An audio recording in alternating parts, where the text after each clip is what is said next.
মেদিনীপুর শহরের এলআইসি মোড়ে অবস্থিত হযরত পীর পাহেলওয়ান বাবার মাজারে শরীফে শুক্রবার ৮২তম বর্ষ উরুস উৎসব পালন করা হল।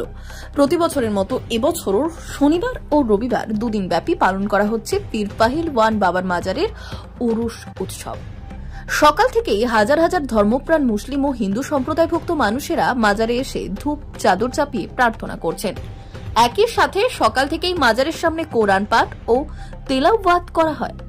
সন্ধ্যায় মাজার শরীফ প্রাঙ্গণে একটি জলসার আয়োজন করা হয়, যেখানে কলকাতার বিখ্যাত মাওলানা সাহেব উপস্থিত ছিলেন।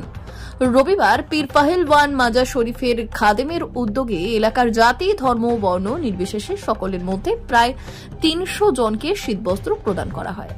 খাদেমের ছেলে আজগর হোসেন বললেন, মেদিনীপুর শহরে এলআইসি মোড়ে অবস্থিত হযরত পীর পাহেলওয়ান শাহ বাবার মাজার শরীফ, যাকে মেদিনীপুর শহরবাসী জানেন এলআইসি বাবার মাজার নামে, প্রতি বছর মাঘ মাসে ২৬ ও ২৭ তারিখ এই উরুস উৎসব পালিত হয়।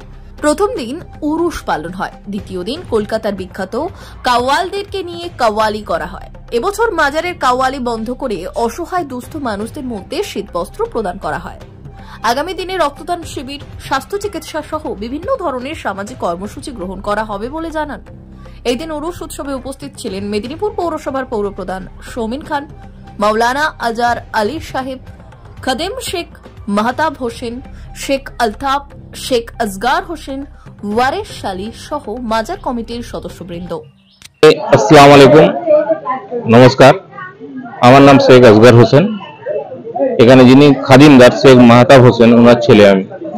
যেমন প্রত্যেক বছর ২৬শে মাঘ আমাদের পীর বাবার উরুস পাক হয়ে থাকে, আর তারপর দিন ২৭শে মাঘ একটা কাওয়ালি প্রোগ্রাম আমরা রাখি। তো এবছর উরুসের দিনটা উরুস পাকই আছে, কিন্তু কাওয়ালির যে দিনটা সেটা আমরা শীত বস্ত্রের একটা ছোট্ট করে অনুষ্ঠানের আয়োজন করেছি। ২৫০ থেকে ৩০০ লোককে শীত বস্ত্র দেওয়ার পরিকল্পনা একটা করেছিলাম। দেখুন, চিন্তা ভাবনা অনেক দিন থেকে ছিল, কিন্তু উৎসাহ দেওয়ার মতো সেরকম ছিল না। যেহেতু প্রত্যেক বছর কাওয়ালির একটা অনুষ্ঠান হয়ে থাকে, তো ওতে আমরা অভ্যস্ত ছিলাম যে কাওয়ালি হচ্ছে, উরুস হচ্ছে, কাওয়ালি হচ্ছে।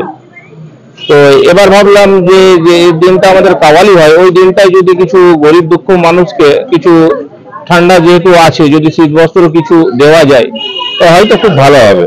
সেই উদ্দেশ্যে একটা ফ্যামিলিতে আমরা আলোচনা করেছিলাম, আমার কাকু, দাদু, সবাই আমরা ফ্যামিলি একটা বৈঠক করেছিলাম। করে এই সিদ্ধান্ত আমি রেখেছিলাম যে যদি এরকম করি কেমন হবে। তো সবাই প্রস্তাব দিয়েছে, না খুব ভালো সিদ্ধান্ত, এই প্রোগ্রামটাই করব। এই নিয়ে এই প্রোগ্রাম। আমার নাম এসকে আসগার হোসেন, এখানকার যিনি খাদিমদার শেখ মাহতাব হোসেন, তার ছেলে আমি।